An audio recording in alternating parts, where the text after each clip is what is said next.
النجوم رابع العالم، المنتخب المغربي المصنف الثاني عشر على مستوى العالم، الكثير والكثير. وادي عرضية،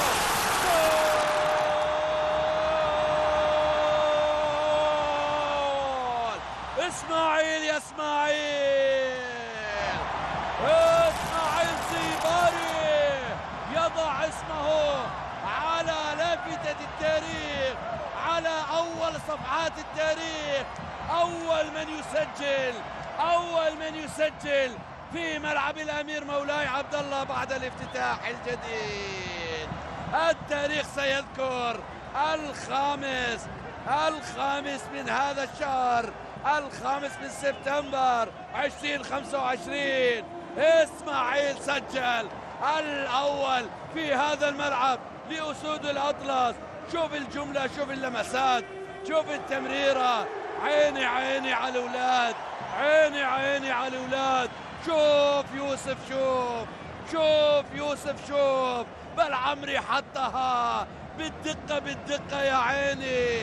إلى إسماعيل سيباري ليزور مرمى النيجر للمرة الثانية كما فعل في المباراة الماضية. عاد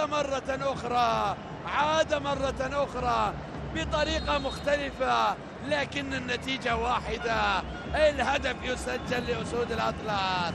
المغرب تتقدم بهدف يقربهم للمونديال. لاعبين، لأن مباراة تأتي في بداية موسم، لذلك دكة البدلاء سيكون لها دور كبير. وهذه عرضية تلعب، الله، مزيان بالزاف، مزيان يا اسماعيل سيباري يسجل الثاني في ليلة تاريخية لإسماعيل. مرة أخرى يزور مرمى النيجر، يسجل الثاني لمصلحة أسود الأطلس. سعادة كبيرة في المدرجات وانتصار رائع، وهدفين ولا أجمل لأسود الأطلس في شوط أول لم يقدموا فيه العرض الخيالي، لكن الأهداف كانت حاضرة. شوف أشرف حكيمي حطها. قيمة اللاعب الكبير، قيمة البلندوري. أشرف حطها لإسماعيل. الأطراف خيالية، الأطراف تطير بأسود الأطلس. هنا في ملعب الأمير مولاي عبد الله، هنا الأطراف يوسف العمري في المرة الأولى، وفي المرة الثانية من الجهة اليمنى أشرف حكيمي، والتوقيع واحد. إسماعيل سيباري يسجل الثاني لمصلحة أسود الأطلس. عالم بكل تأكيد في القارة الأفريقية سيكون الضغط كبير على اللاعبين، لكن هذه محاولة جول. أيوب يا أيوب بعد طول انتظار وبعد صبر طويل، أيوب الكعبي يسجل. أيوب لم يستسلم، لم يظهر في الشوط الأول بالشكل المطلوب، لكن مع بداية الشوط الثاني يسجل بدون مشاكل.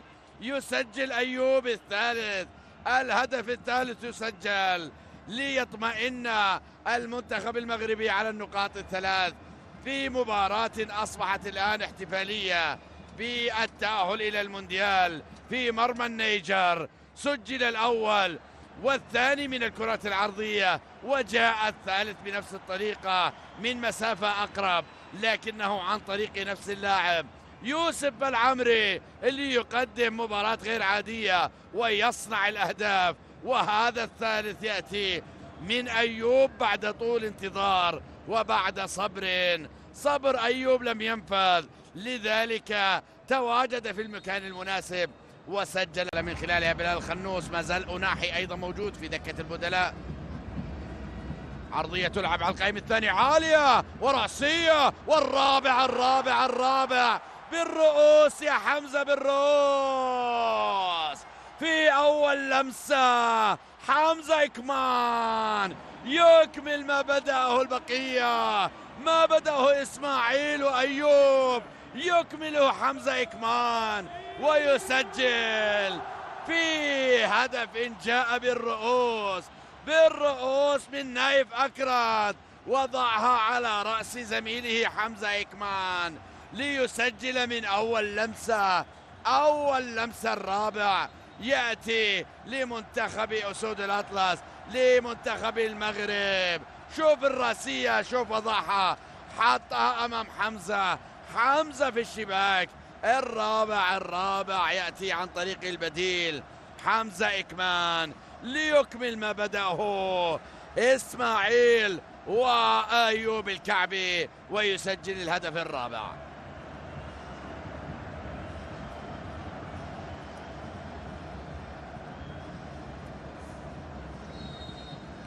لقطة جميلة ودكة بدلاء غنية، لذلك منتخب المغرب مرشح فوق العادة في أرضه تعود مقطوعة في مكان، فرصة الخامس، تسديدة أنوحي، جول!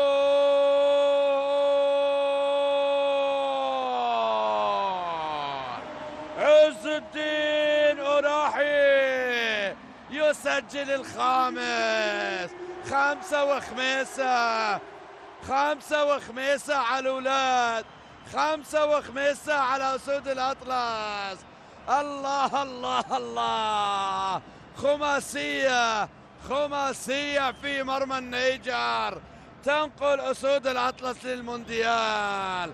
5 أهداف رائعة، والأروع يأتي عن طريق عز الدين أناحي بعد أن دخل إلى ملعب المباراة من دكة البدلاء ليسجل هدفا رائعا بتسديده. اللاعب اللي لفت أنظار العالم في مونديال قطر يستمر في العطاء، ينتقل إلى جيرونا اللي يلعب في الليغا. اللاعب اللي أذهلت مهاراته لويس إنريكي والبقية من أفضل المدربين على مستوى العالم، كانوا يتحدثون بإعجاب كبير فيما يقدمه عز الدين أناحي.